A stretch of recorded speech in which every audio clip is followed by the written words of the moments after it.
matitino ang mga pusa ko. Nagluluto ako ng pananghalian ko. Bumili ako ng hotdog at langgunisa uli. Oh, andun lang sila. Tingnan niya. Ayun. Ayun si Parex, oh. Ayun, oh. Ayun.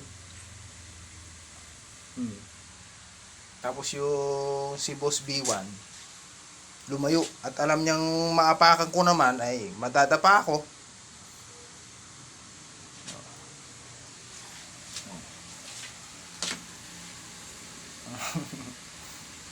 Yun.